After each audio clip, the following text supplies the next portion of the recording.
This is exactly right. The Hulu original series Furious is now streaming on Hulu and Hulu on Disney+.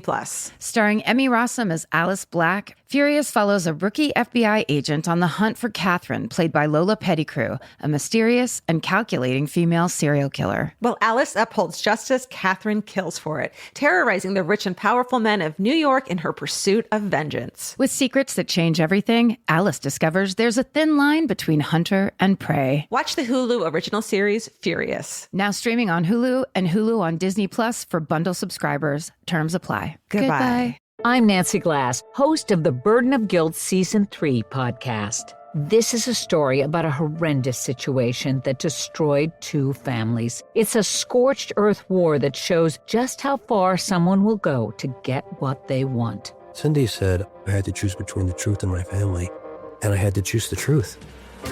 Listen to Season 3 of Burden of Guilt on the iHeartRadio app, Apple Podcasts, or wherever you get your podcasts.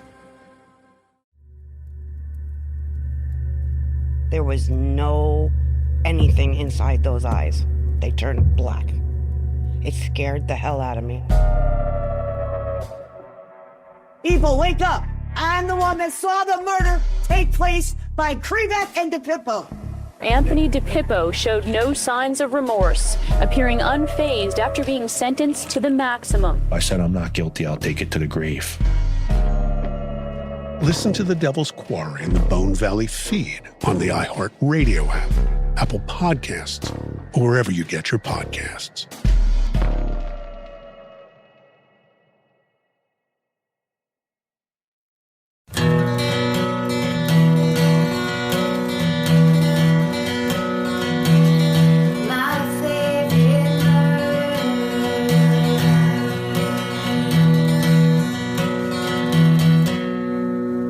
Hello.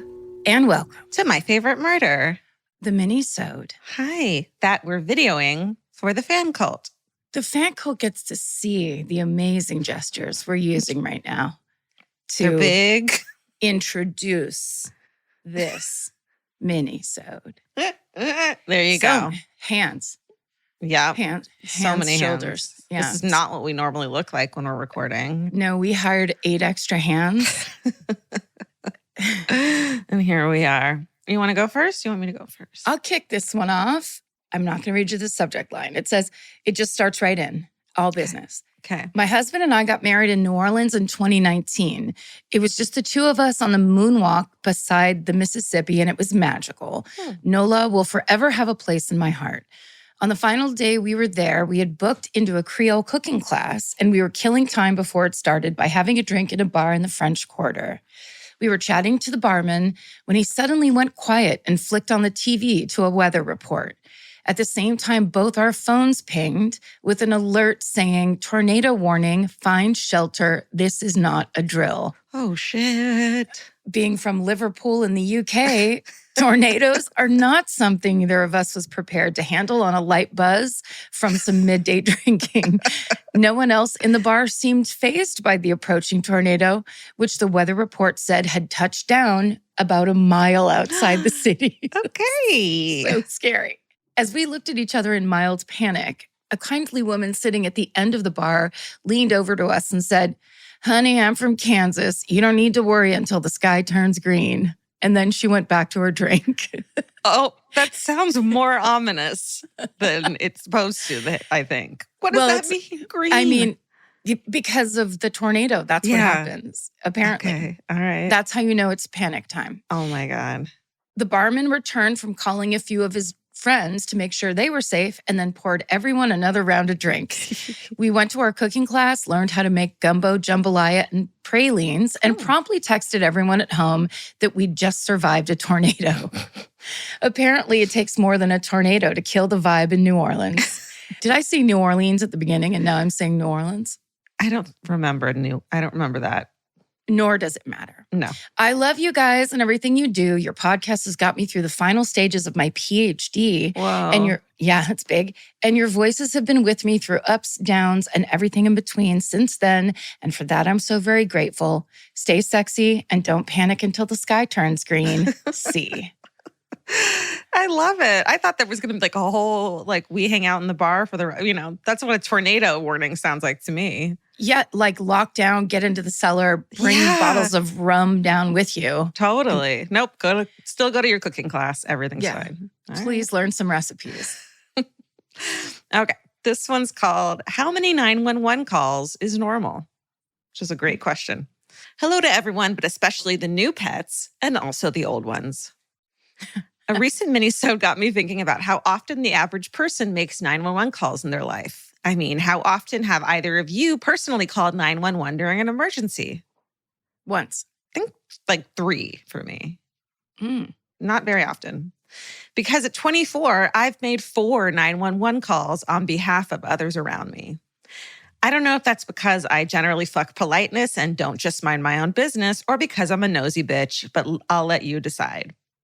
The first call happened in my hometown. At 2 a.m, a car full of us 16-year-old girls decided the only interesting thing to do was to go get McDonald's and go for a late-night drive.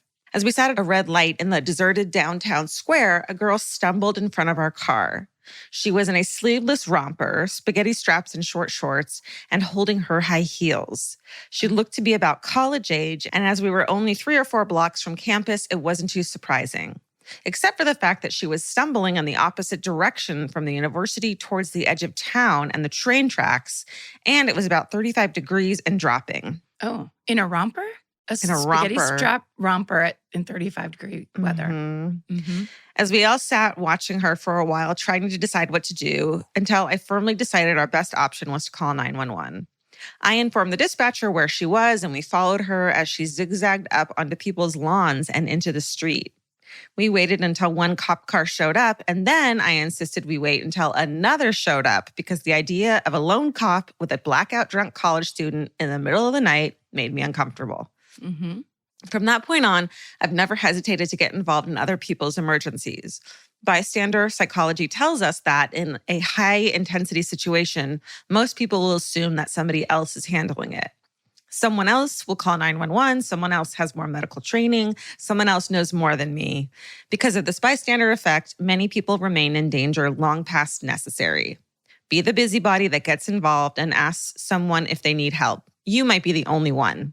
Lastly, remember that less than 20% of 911 calls actually involve an ongoing crime or anything that requires police involvement. 80% of that funding should be going towards the emergency medical personnel, social workers, and community advocates that are actually required for most calls.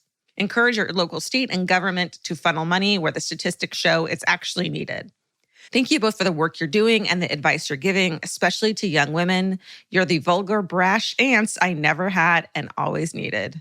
Stay sexy and don't hesitate to call 911 Mads. Mads, first of all, how are we vulgar? Fuck you. Yeah, go fuck yourself. No, that's really true. And isn't it true that after the summer of 2020 and a lot of the Black Lives Matter marches and movements changed the procedure? I believe it was in Colorado. And they started sending out like social workers instead of police. And it was like, it just almost like as a study, and it worked way better. Right. Less jail time. Like a lot of times people, it's a mental health issue or it's a medical issue. De-escalate the situation for sure. Right. And this is why it's so important to vote in every election, whether or not you think it's important. It is important to other people. Yeah. I think we're starting to learn that now. Yeah. I'm Nancy Glass, host of the Burden of Guilt Season 3 podcast. This is a story about a horrendous situation that destroyed 2 families. It started more than 7 years ago when Cindy and Kenny were 2 40-somethings who had just gotten engaged. Days later, they walked into a scorched earth war they never saw coming. Turn around and place your hands behind your back. The cops came into my house and threw me in jail. And to Cindy's surprise, her fiancé Kenny was charged with abusing one of her children. I never once doubted Kenny, and I always doubted the accusation. On Season 3 of Burden of Guilt, you'll hear a story about the lengths someone will go to in order to get what they want. This case has got to be one of the most despicable. Listen to Season 3 of Burden of Guilt on the iHeartRadio app, Apple Podcasts, or wherever you get your podcasts.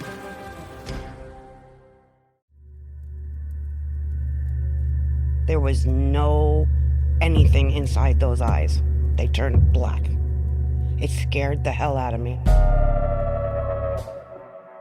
People, wake up! I'm the one that saw the murder take place by Krebeck and DePippo.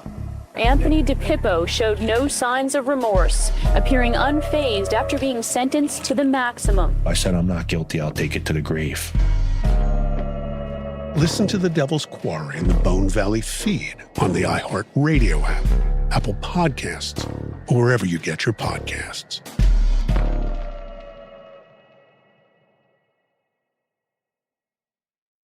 Hey, Portlandia fans. Carrie Brownstein and Fred Armisen here. The dream of the 90s is alive in podcast form. We're launching Podlandia, AO Rewatch, our brand new podcast where we revisit every episode of Portlandia together, breaking down sketches, going deep on our iconic characters, and pulling back the curtain on how it all got made. And we'll also be joined by the people who helped bring it all to life. Guest stars, collaborators, and friends, including director Jonathan Kreisel, the mayor himself, Kyle MacLachlan, legendary musician Amy Mann, and many more. Kyle is going for it here. You fully improvised not just words, but a song. Well, I thought you were all going to write a song. I remember you thinking that.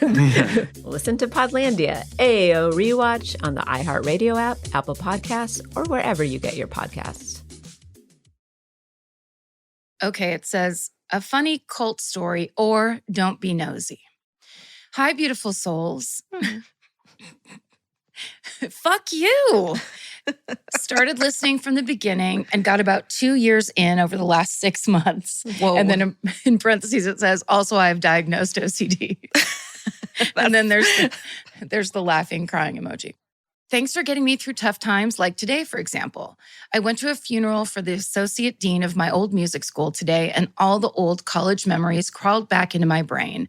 Like the one when I was getting high with his daughter in the backseat of our friend's car. On our way to rehearsal for the Music Man, she slammed the door on my head because she forgot I was getting out. I didn't feel a thing, haha, but I almost peed my pants laughing. Oh, the memories. The memory I thought you'd appreciate was the time after a daytime concert when we went to none other than the mall food court for lunch. In case you've never been to a Western Chorale concert, I'm assuming it's pronounced chorale, C-H-O-R-A-L. Mm-hmm. The dudes all wear matching tuxedos and the chicks all wear the most old lady looking dresses. Ours were long sleeve, nearly floor length, black dresses with a tie at the waist so that nobody looks attractive, topped off with matching fake pearl necklaces and earrings. Short story long, my friend comes back from the bathroom and explains that a woman confronted her about our table, which happened to have one long-haired rocker still in a tux and 3 long-haired blondes still in granny dresses. This woman asked my friend if we were part of a cult. She happened to ask a theater major. With zero hesitation, my friend said yes and said something along the lines of, praise be to the master. Oh my God. The concerned woman asked if she needed help, and my friend, straight-faced, had an entire conversation about how much she enjoyed the cult with this woman. Oh my God. When my friend came back to the table, she didn't sit down. She quickly explained what happened, and we knew what to do.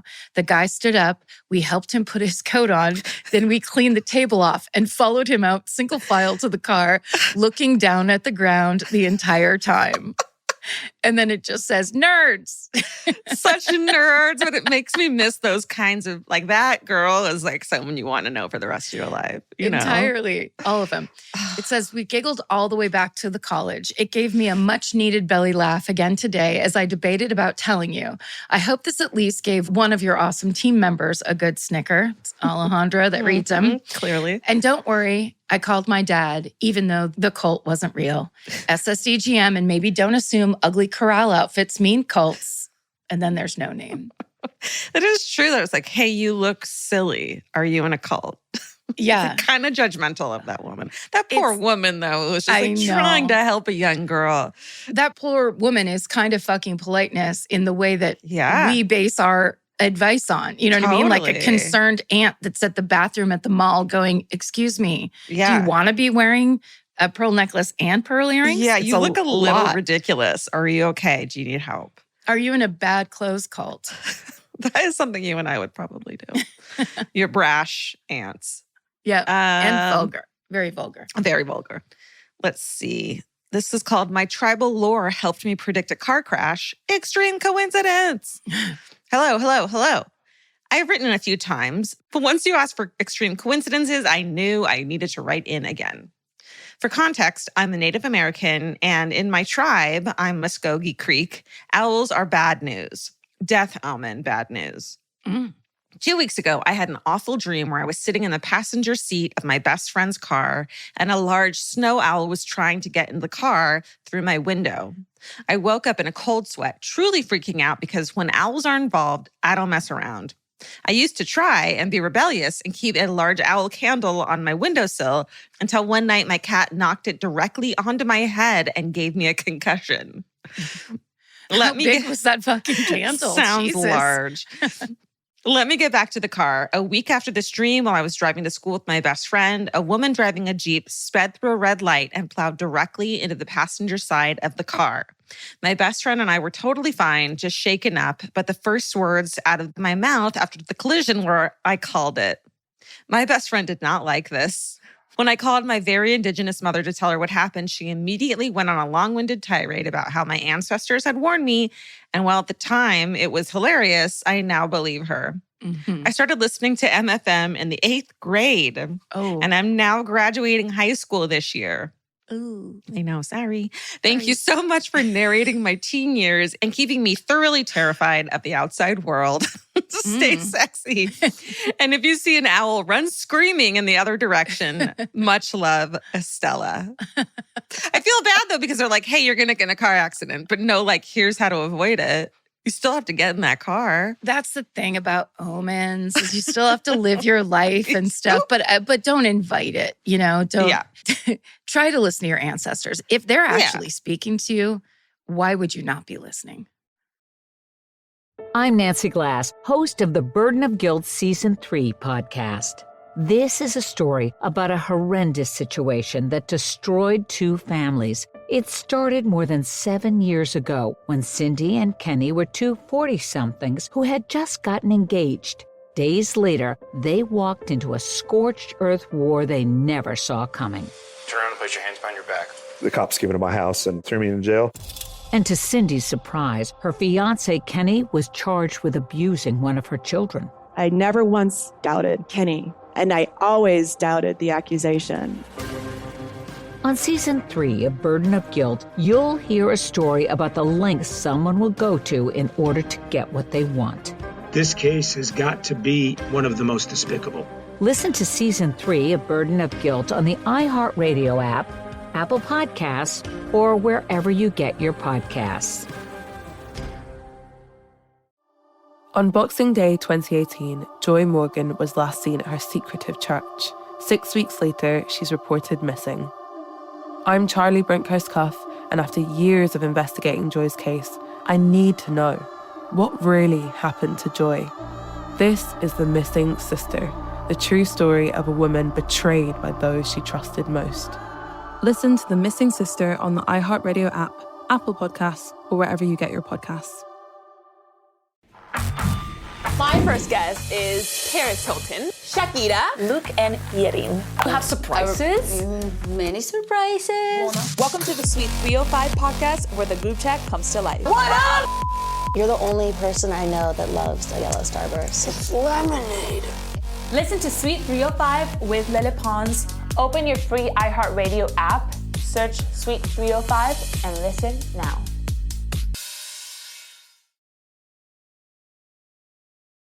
Okay, here's my last one. The subject line is, you aren't supposed to be there, hometown story, roller coaster edition. And it starts, yo. I was just listening to the Minisode where Karen set off the museum alarm.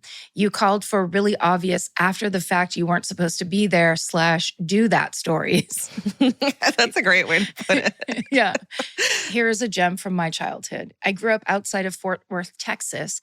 My dad was a teacher, so it was just him, my brother, and me during the summer while my mom worked. We lived half an hour from Six Flags over Texas Amusement Park. We had season passes and went every single Wednesday for a few hours before it got too hot and crowded. This was the summer of 98, so between Six Flags and repeatedly watching Titanic at the Dollar Theater, our summer was legit. That's adorable. Right. At Six Flags, there's a very old roller coaster called the Runaway Mine Train. I don't know why that gets me. They ain't been a runaway mine here in 25 years. That's what kids love. Miners.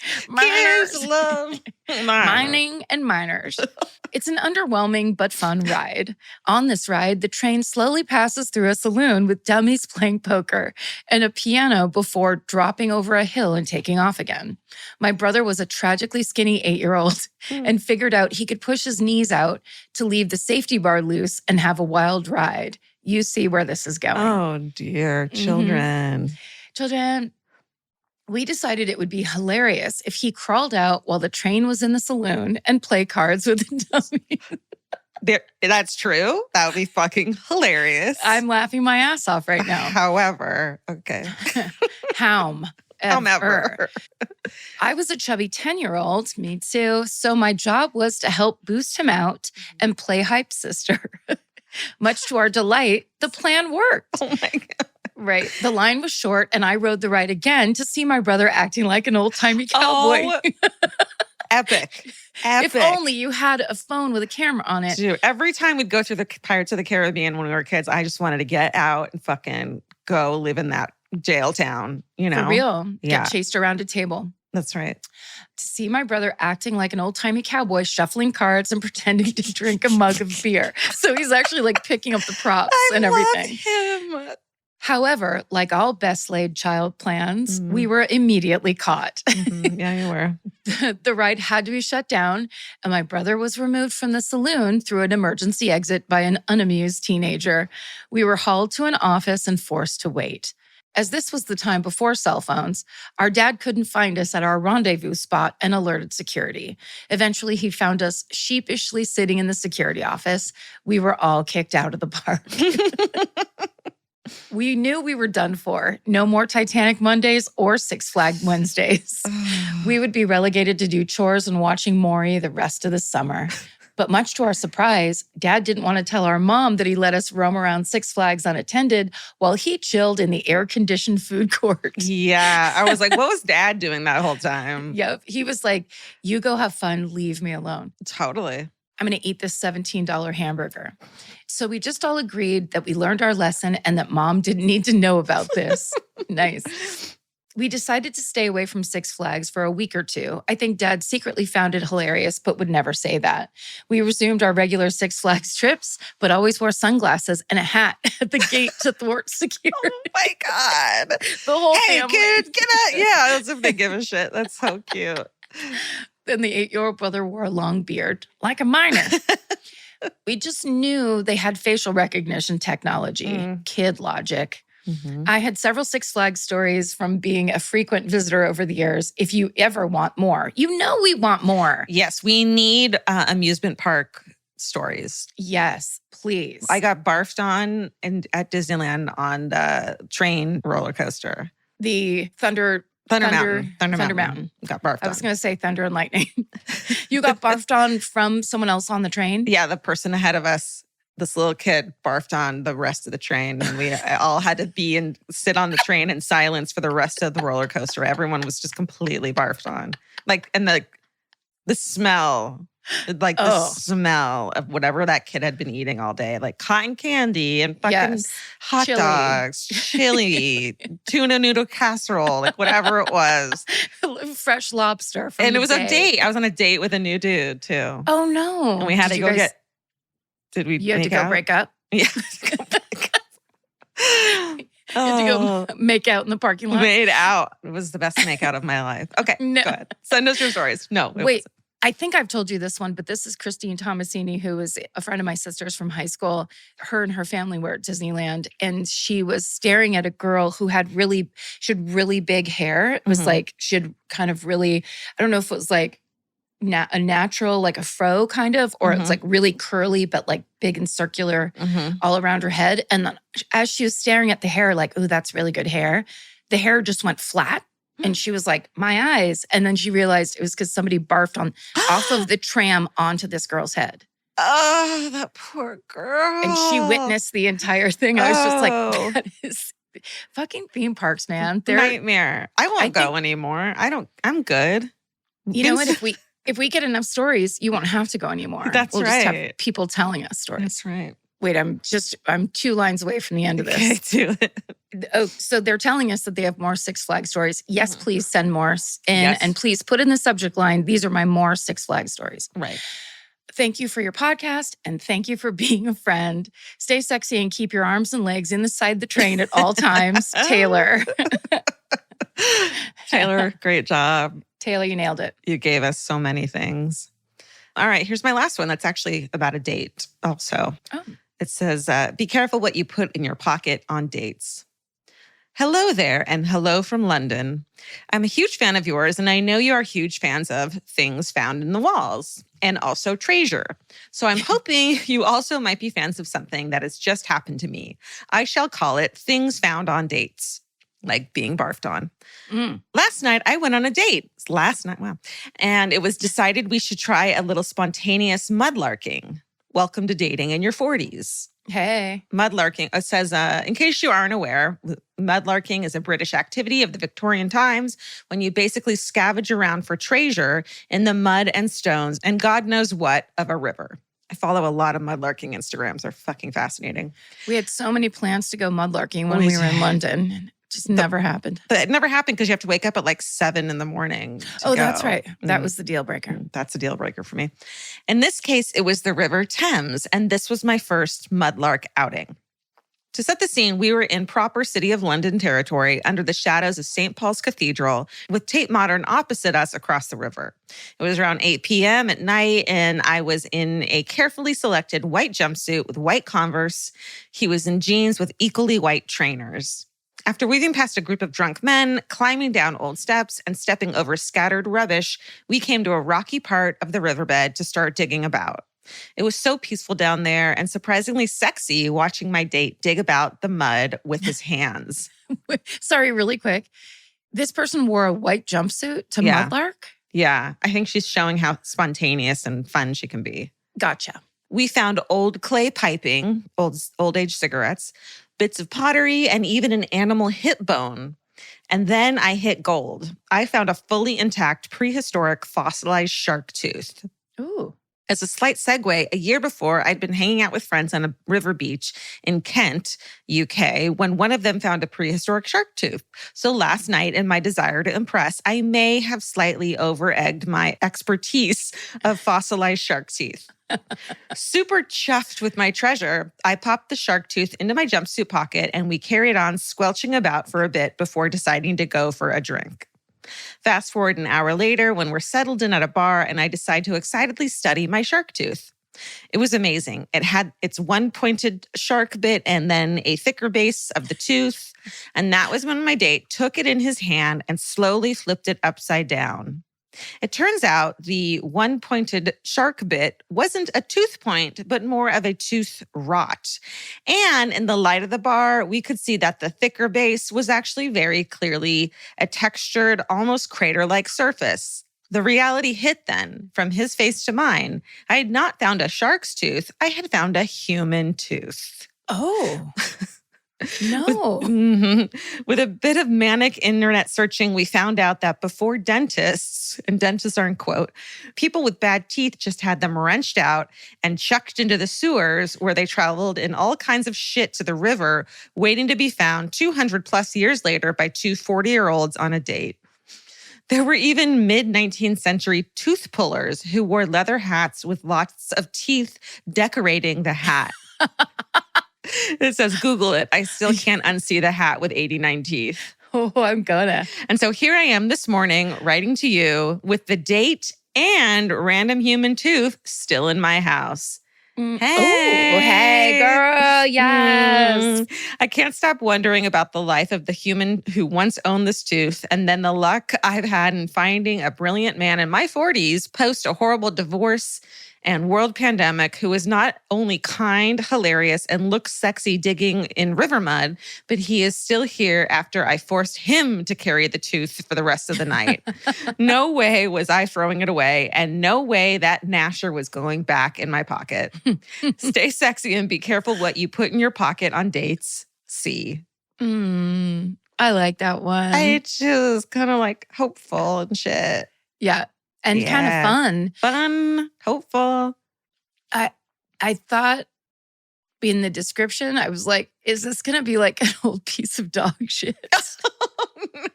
I was just doing worst case scenario. Yeah. But actually, I think a human tooth is a little bit grosser to me. It's really gross. You want to hope that it's super old because it's almost more disgusting if it's from like a month ago than if it was like a 200-year-old tooth.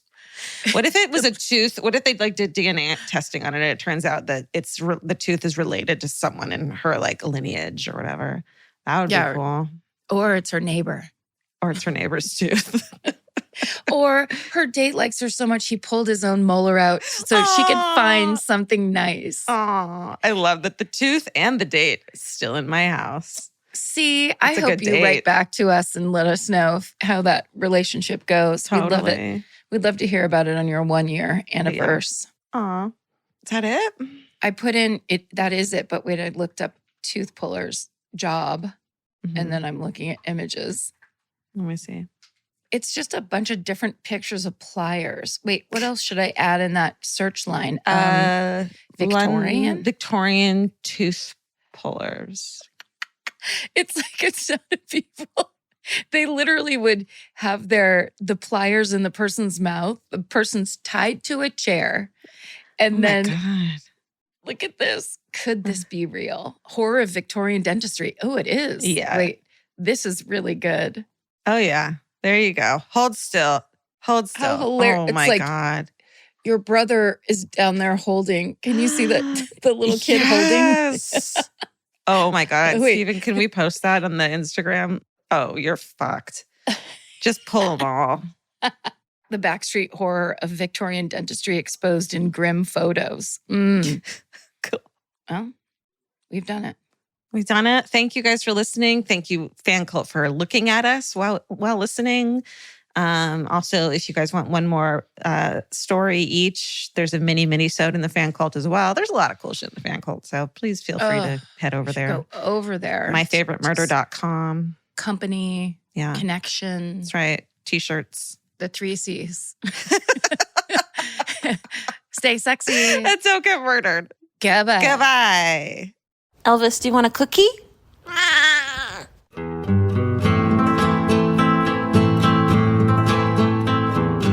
This has been an Exactly Right production. Our senior producer is Hannah Kyle Crichton. Our producer is Alejandro Keck.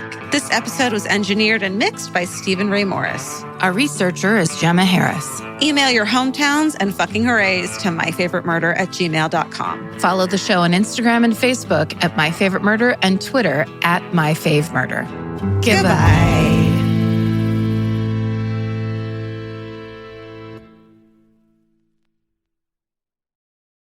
I'm Nancy Glass, host of the Burden of Guilt Season 3 podcast. This is a story about a horrendous situation that destroyed 2 families. It's a scorched earth war that shows just how far someone will go to get what they want. Cindy said I had to choose between the truth and my family, and I had to choose the truth. Listen to Season 3 of Burden of Guilt on the iHeartRadio app, Apple Podcasts, or wherever you get your podcasts.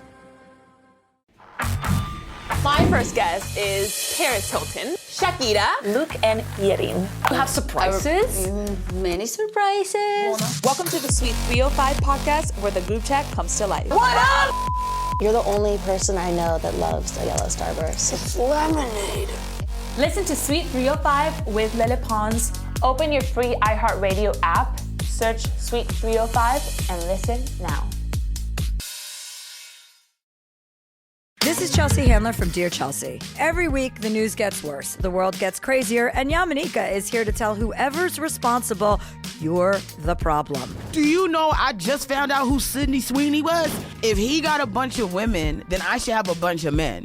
Do better or do less so I don't have to do so much. I'm Yamanika, and I'm out. Listen to You're the Problem with Yamanika starting on July 15th on the iHeartRadio app, Apple Podcasts, or wherever you get your podcasts.